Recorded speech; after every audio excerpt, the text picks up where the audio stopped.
Hello everyone, स्वागत है आपका आज के इस वीडियो में। इस वीडियो में हम देखेंगे मध्य प्रदेश पटवारी भर्ती परीक्षा, मध्य प्रदेश आबकारी आरक्षक, मध्य प्रदेश जेल प्रहरी एवं वन रक्षक जो परीक्षा होने वाली है उसमें जो साइंस के क्वेश्चन आने वाले हैं उससे संबंधित ही हमारा वीडियो रहने वाला है। वीडियो को लास्ट तक ज़रूर देखना क्योंकि काफ़ी इंपॉर्टेंट क्वेश्चन इसमें है जो एग्जाम में पहले आए हुए हैं और इनके रिपीट होने की भी संभावना बनती है। तो फर्स्ट क्वेश्चन है, नीचे दिए गए रंध्री तंत्र के रेखा चित्र में निम्न में से कौन सा अनुपस्थित है। जो यहाँ पे चित्र दिया है उसमें कौन सा अनुपस्थित है इन चारों में से।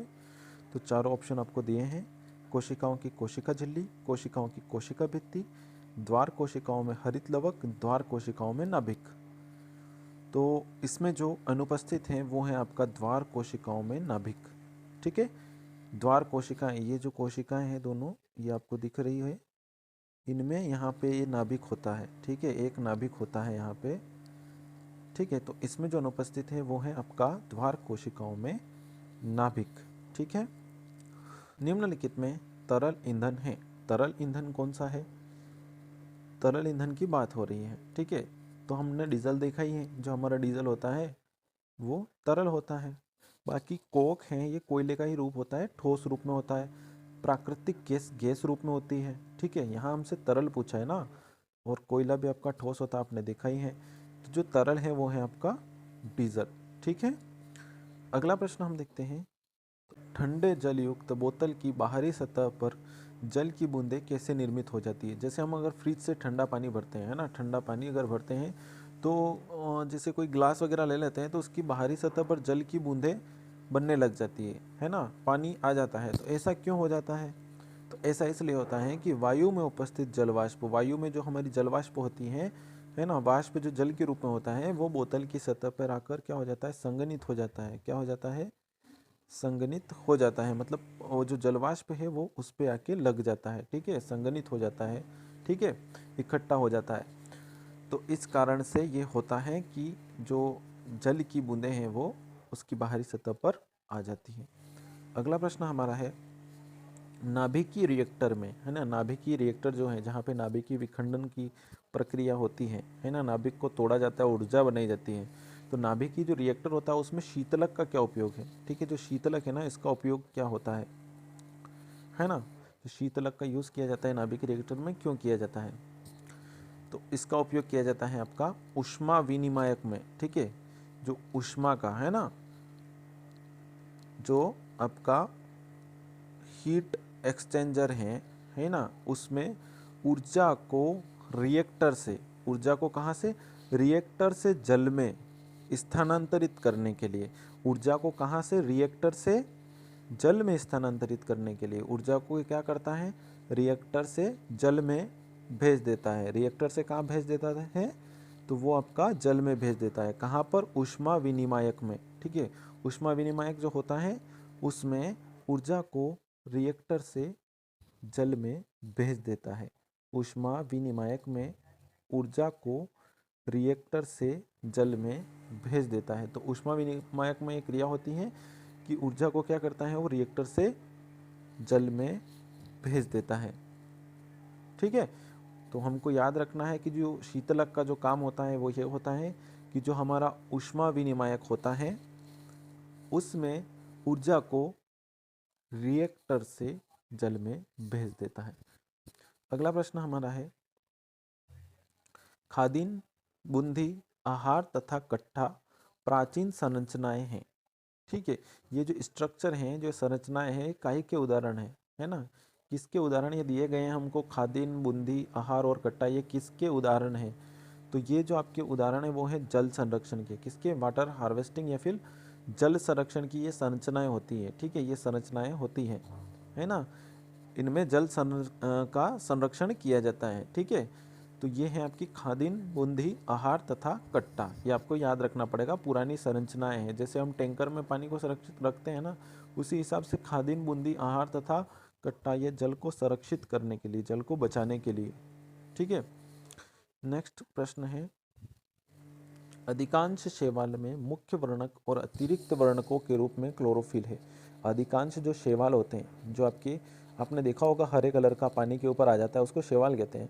तो अधिकांश शैवाल में जो मुख्य वर्णक होता है, मुख्य वर्णक जो होता है वो होता है आपका क्लोरोफिल, मुख्य और अतिरिक्त वर्णक जो होता है, मुख्य रूप से उसमें क्या होता है, क्लोरोफिल होता है, क्लोरोफिल, ठीक है, जो पत्ती में पाया जाता है ना पौधों की, तो वो शैवाल में भी मुख्य वर्णक और अतिरिक्त वर्णक के रूप में मुख्य रूप से क्या होता है, क्लोरोफिल होता है। क्या होता है, क्लोरोफिल होता है। तो भूरे शैवाल में उपस्थित वर्णक, अब वो तो हरे कलर का होता है, आपने देखा है ना।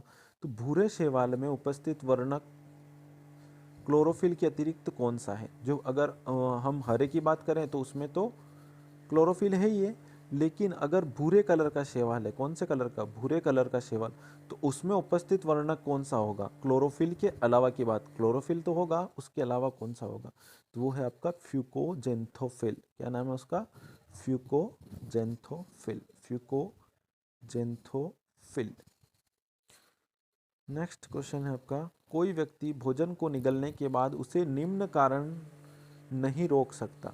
भोजन को निगल लिया मतलब क्या, आपका गले से अंदर चला गया, निगलने के बाद उसे निम्न के कारण नहीं रोक सकता, मतलब अगर वो उसे रोकना चाहे तो वो क्यों नहीं रोक पाता है ना।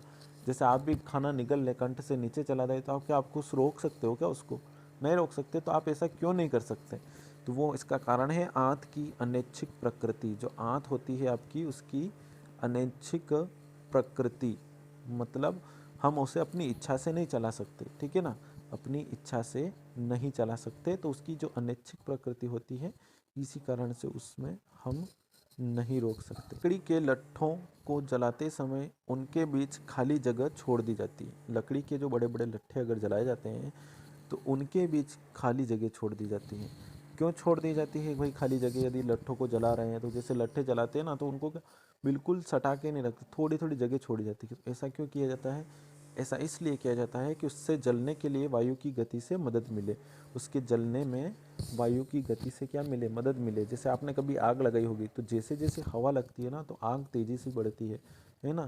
जैसे थोड़ी लगी हुई है तो वो जल्दी से जल्दी बढ़ती कि नहीं बढ़ती आग लगाने तक, तो उसके जलने से वायु गति, उसके जलने के लिए क्या करे, वायु गति मदद करे, इसलिए उनके बीच में जगह रखी जाती है ताकि हवा चले और जल्दी जल्दी से लग जाए वो, है ना, वायु की मदद मिले इसलिए। चित्र में आयत की ऊंचाई क्या प्रदर्शित करती है? आयत चित्र में आयत की ऊंचाई क्या प्रदर्शित करती है? तो आयत चित्र में आयत की ऊंचाई क्या प्रदर्शित करती है? ये होता है आपका आयत चित्र, है ना, ये आयत चित्र ऐसा होता है, देखा होगा आपने गणित में, ये आयत चित्र है ना, ये आपका आयत चित्र है। तो इसमें जो ऊंचाई दी रखती है, तो उस ऊंचाई को, जैसे यहाँ ये ऊंचाई है, यहाँ ये ऊंचाई है ना, तो ऊंचाई क्या प्रदर्शित करती है? तो ऊंचाई जो प्रदर्शित करती है वो वर्ग की आवृत्ति, मतलब कितना बार आया है, ठीक है। तो ये क्या प्रदर्शित करता है? उसकी आवृत्ति प्रदर्शित करता है, ठीक है। ये ऊंचाई जो होती है ये क्या प्रदर्शित करती है? आवृत्ति प्रदर्शित करती है।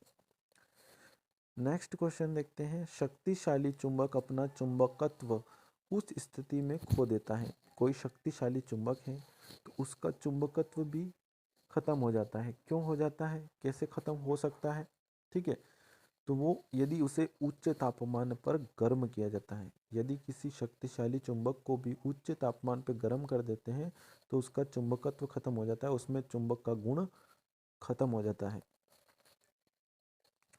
अगला प्रश्न है, निम्न में से कौन सा एक दृढ़, है ना, एक दृढ़ निर्जीव मुक्त रूप से पारगम्य, निर्जीव मुक्त रूप से पारगम्य मतलब आर पार, ठीक है, मुख्य रूप से सेल्यूलोज से बनी होती है। एक तो क्या हो गया, दृढ़ हो गया, निर्जीव मुख्य रूप से पारगम हो गई, और मुख्य रूप से सेल्यूलोज से बना हो, तो उसको कहते हैं कोशिका भित्ति। क्या कहते हैं? कोशिका भित्ति। अब कोई भी कोशिका है तो उसके बाहर, है ना, उसको सुरक्षा देती है कोशिका भित्ति। तो एक तो दृढ़ होती है, निर्जीव मुख्य रूप से पारगम्य होती है, और सेल्यूलोज से बनी होती है, ठीक है। तो कोशिका भित्ति के ये गुण हो गए। नेक्स्ट है, नाभिक का क्या कार्य होता है ना। कोई भी कोशिका हो गई तो उसमें नाभिक का क्या कार्य होता है, ठीक है, नाभिक का क्या कार्य होता है? तो ये नाभिक जो होता है ये कोशिकाओं की सभी गतिविधियों को नियंत्रित करता है। ये जो कोशिका होती है कोई भी, उसकी सभी गतिविधियों को नियंत्रित करता है, क्या क्या करना है उन सब गतिविधियों को क्या करता है, नियंत्रित करता है। नाभिक, किसी कोशिका का जो नाभिक होता है ना, वो ये कोशिका क्या क्या करेगी, उसकी सारी गतिविधियों को क्या करता है, नियंत्रित करता है, कंट्रोलर है ना। निम्नलिखित में से किस खगोलीय पिंड को उल्का पिंड के रूप में जाना जाता है? उल्का के रूप किस खगोलीय पिंड को उल्का के रूप में जाना जाता है ना। उस खगोलीय पिंड का नाम क्या है जिसको उल्का के रूप में जाना जाता है। उल्का क्या होती है? उल्का पिंड होता है वायुमंडल में प्रवेश कर जाता है तो उल्का पिंड बोल देते हैं उसको, ठीक है। तो ये उल्का पिंड होता है, हम इसको उल्का बोल देते हैं, है ना। ये उल्का पिंड टूट जाता है, वहाँ से उसकी जगह से निकल जाता है, मतलब अपनी जगह छोड़ देता है और हमारे वातावरण में आता है, तो हम उसको उल्का पिंड कह देते हैं, उल्का कह देते हैं, है ना, उल्का पिंड को। तो प्रश्न हमारा यह है कि किस खगोलीय पिंड को उल्का के रूप में जाना जाता है, तो उस पिंड का नाम ही है उल्का पिंड, ठीक है। उल्का पिंड को उल्का के रूप में जाना जाता है। अगला प्रश्न है, एक अस्थि अन्य अस्थि से किसके द्वारा संयोजित रहती है ना। जो अस्थियां होती हैं इनको संयोजित करने के लिए क्या होता है, तो हमने स्नायु तंत्र आपने पढ़ा ही होगा। स्नायु तंत्र जो होता है, तो उस जो स्नायु होती है ना, इसको इंग्लिश में बोलते हैं लिगामेंट्स, है ना। तो हमारी हड्डियों के ऊपर होता है लिगामेंट्स, क्या होता है, इसके कारण ये अस्थियां आपस में क्या होती है, जुड़ी हुई रहती है। क्या होता है, लिगामेंट्स होता है, या इसको स्नायु भी बोलते हैं, ठीक है। तो लिगामेंट्स होता है, उसके कारण ये अस्थियां जो हमारी हड्डियां हैं अन्य हड्डियों से जुड़ी हुई रहती है। अगला है, आपतन बिंदु पर आपतन किरण, परावर्तित किरण तथा अभिलंब किसमें स्थित होते हैं। आपतन बिंदु पर, है ना, जैसे ये आपतन बिंदु हो गया, ठीक है। आपतन किरण, ये आपतन किरण हो गई। परावर्तित किरण, ये परावर्तित किरण हो गई, तथा अभिलंब जो इनको बीच से अभिलंब है ना, तो ये कहाँ पर स्थित होते हैं, तो इसको बोला जाता है समान समतल। क्या बोला जाता है, समान समतल, ठीक है।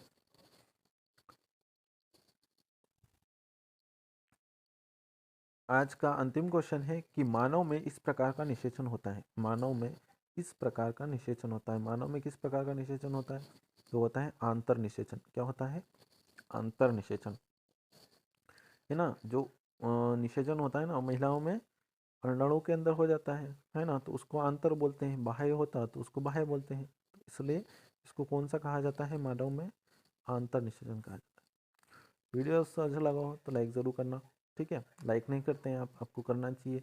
वीडियो को शेयर कर सकते हैं आप अपने दोस्तों के साथ, यदि उनको भी फ़ायदा हो इस वीडियो से। तो चैनल को सब्सक्राइब कर लेना जिससे ऐसे वीडियो आपको मिलते रहें। तो मिलते हैं अगले वीडियो में, तब तक के लिए धन्यवाद। वीडियो अच्छा लगा हो तो लाइक ज़रूर कीजिएगा।